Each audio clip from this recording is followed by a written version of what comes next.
3.1.2 Remove the training wheels. Sometimes the best thing to do to build the confidence of your people is to make yourself absent. This is directly in opposition to the idea of leading from the front. Such dichotomies are everywhere, and Willink explores this in his excellent book, The Dichotomy of Leadership. In this case, when people are ready to take on a more independent level of work, the continued presence of a leader will hinder the development of people.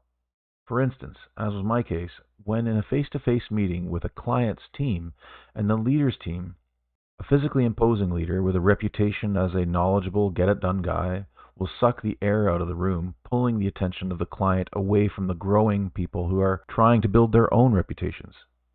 If these people are always in your shadow, their growth will be stunted.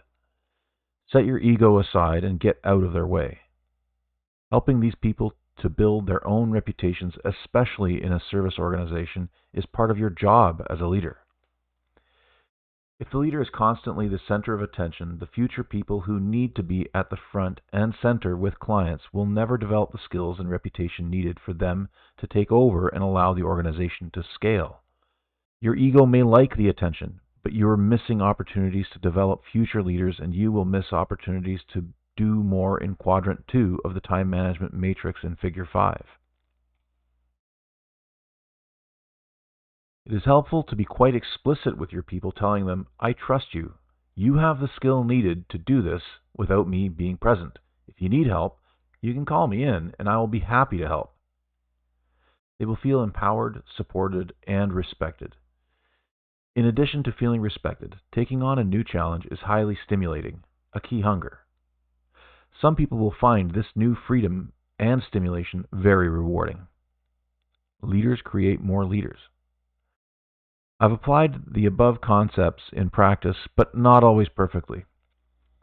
We had a water treatment project, my deepest technical area of subject matter expertise, with a client for whom I'd been at the front lines of service delivery for over a decade.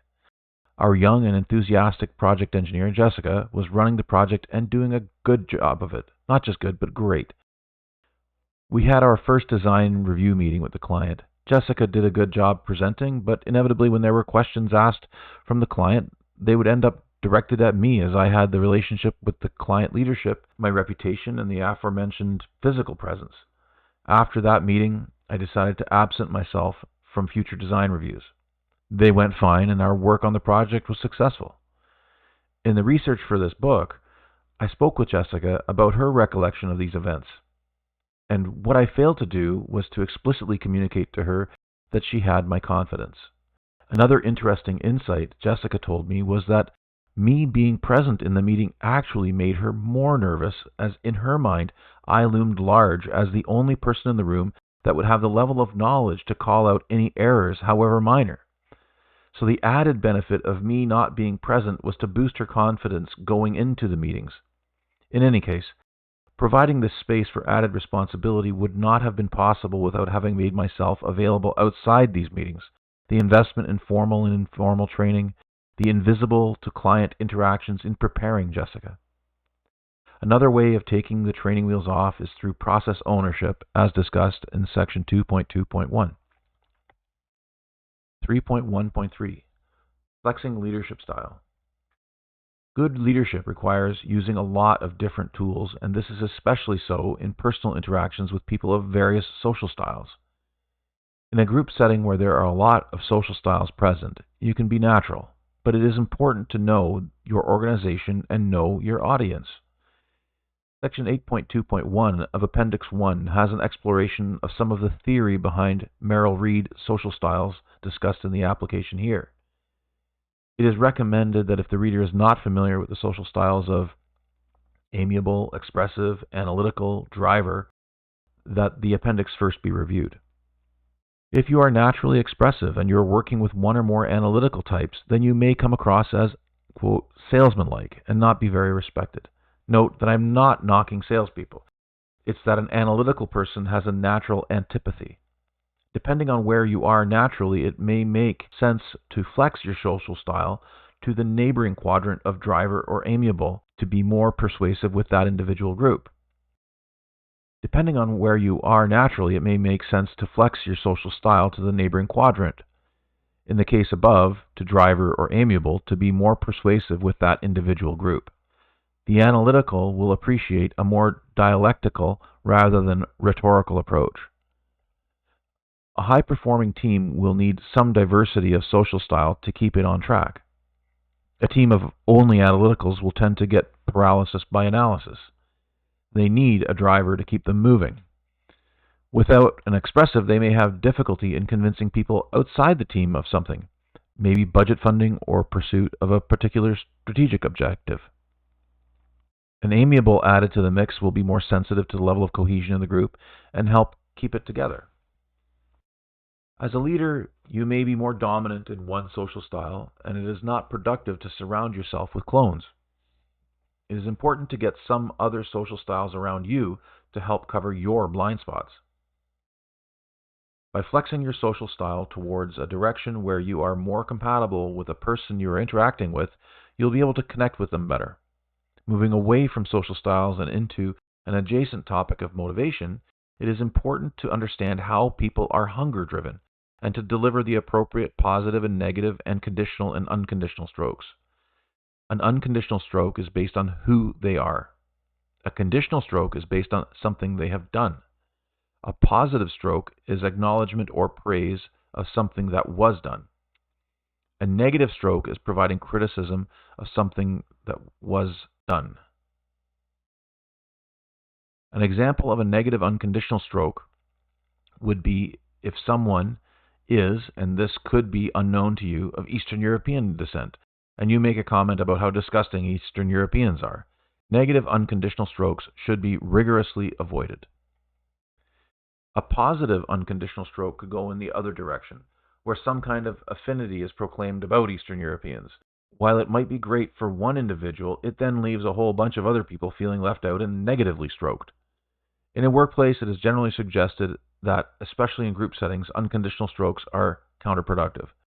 A positive conditional stroke, on the other hand, could look like, "Nancy, great job in the solvent delivery system design. I love how you came up with XYZ design feature."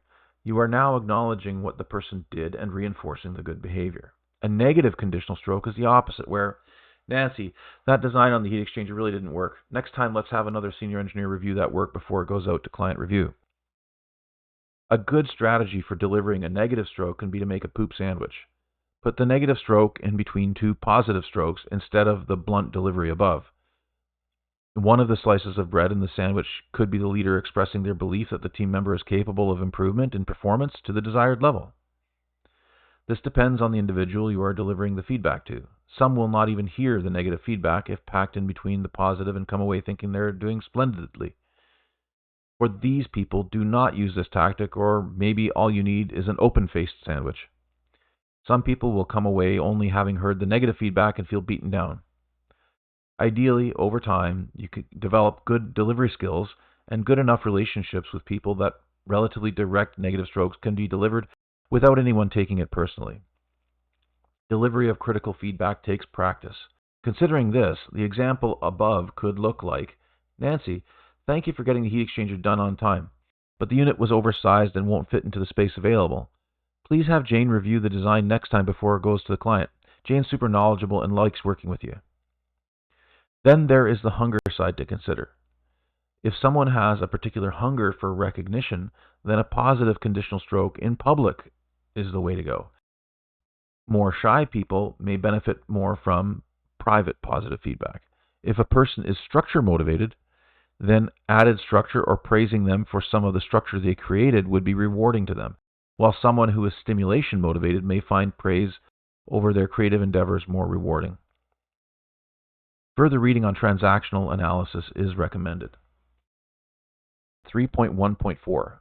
Be available, but not too much, and pay attention to interfaces. In general, the more responsibility that you have for overall organizational performance, the less predictable your day becomes as issues and opportunities arise that demand your attention. If you start from a schedule that is nearly full, a few negative things result. You have limited your time available for rest and reflection. You are virtually inaccessible when people need to consult with you about an urgent matter with no notice. Even when accessed, time stress erodes your presence. The solution is simple. Put first things first, Covey's third habit, and don't overschedule. Schedule in blocks of time to do work. Be available to the people supporting you. Everyone will have some time of day where you will be most productive on deep work that requires a flow state. Understand your own rhythm, and this is time that you should seek to protect and not allow it to be confettied with interruptions. The amount of work you will get done in this time will then allow you to move on to other interactions that only need shorter bursts of time. What being available also communicates to the people you are supporting is that they matter to you, that you respect them enough to make time for them. They know you're busy, and you still make time for them. All this said, it is counterproductive to be too available. People will abuse this, taking your time for granted, checking in on things they don't need to. Make sure that they know the limits of their authority and that they are clear to operate right up to those limits without your permission, and that they only really need to check in when operating beyond the limits of their authority or where they are uncertain. So be available, but not too much. As in most things, there is a balancing act. A way of introducing intentional friction to make yourself a little less available is to instruct your people to do a little process before coming to you with a question. They should first ask themselves, what are 2 questions that you will ask them? This will make them better prepared when they do come to you with a question, and your time will be better utilized. An axiomatic truth is interfaces are sources of friction.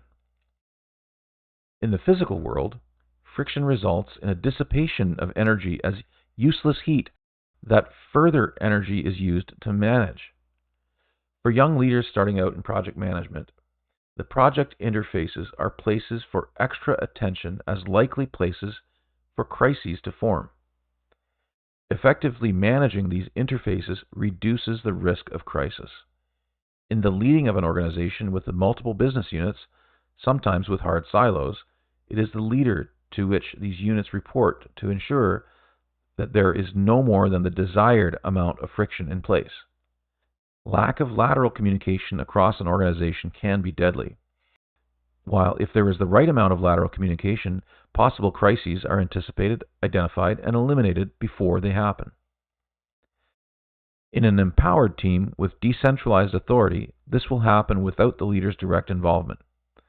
Process ownership, as discussed in section 2.2.1, can help to reduce this friction. Part of being available is also not having too many direct reports. While it is desirable to keep an organization as flat as possible, there is a limiting number of high-quality relationships a single person can maintain. In a professional workplace, it is probably in the range of 5 to 10 direct reports depending on the type of work environment and level of intimacy needed. Maintaining these relationships is harder in a work-from-home/remote work or hybrid work environment, and the number of reports in this type of scenario is at the lower end of the range. Another view on this could be the strength of the work culture that plays into the number of direct reports that is sustainable. In a strong and established culture, a high number of reports will be possible, while in a weak culture or in a scenario where a major change to culture is underway, the number of direct reports may be lower for some period of time. A great tactic for being available is managing by walking around.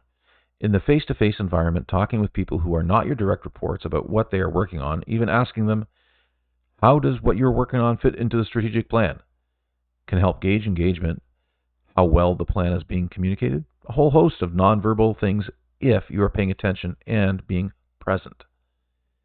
In section 2.2.1, process ownership is discussed, and another key strategy for the leader in a rapidly growing smaller, medium-sized organization towards improving availability is delegating process ownership. This is how I manage to keep it together. Process ownership allows for the compartmentalization and delegation of responsibilities and opportunities for others to grow and free you up, giving you more time. 3.1.5. Don't micromanage and no stupid rules. This is really simple. Micromanaging people who are high performers demoralizes them. It is the opposite of autonomy discussed above. They feel disrespected that you think they are so stupid that this level of direction is required. I learned this lesson from a co-op student early in my supervisory career. I had given highly detailed markups on a prepared document, and he was kind enough, actually frustrated enough, to share with me that he did not need that level of detail to revise the document to what would be acceptable, and found the detailed feedback to be insulting. I was grateful for the feedback and adjusted accordingly, improving our working relationship. He went on to have a great co-op internship with us. If you're getting the right high performers on the bus, they should not need to be micromanaged. Making rules that cannot be followed or are stupid is incredibly corrosive to mutual respect in the organization. The leader and the organization making the rules is respected less. The second level leaders that have to enforce the rules lose respect for you, for themselves, and from the people they are leading.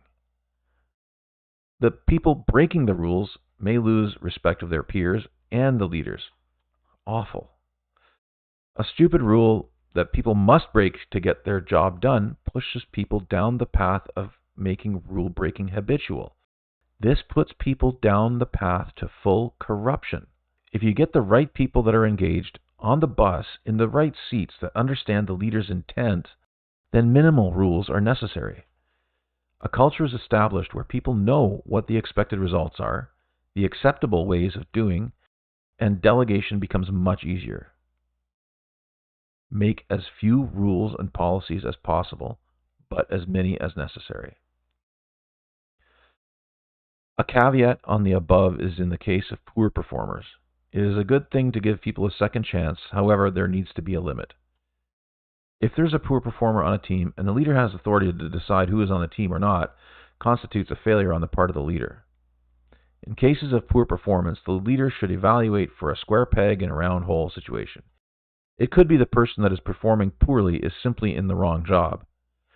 Consider someone who would be great in the kitchen but is stuck out front at the restaurant as a host. Reassignment could be appropriate. A way to evaluate this is for the line manager or leader to get in and for a short period of time micromanage. But this needs to be time limited, and the poor performer needs to understand the time limitation to provide them some sense of urgency in performance improvement. If the team member was recruited and onboarded properly, this lack of fit problem should not be an issue, but no one is perfect, and leaders need to be prepared to deal with this. Overall, though persistently poor performance should not be tolerated, and the poor performer exited after they have been given a chance or two for improvement. Not doing so erodes the level of mutual respect on a team, decreasing energy levels and impairing team performance.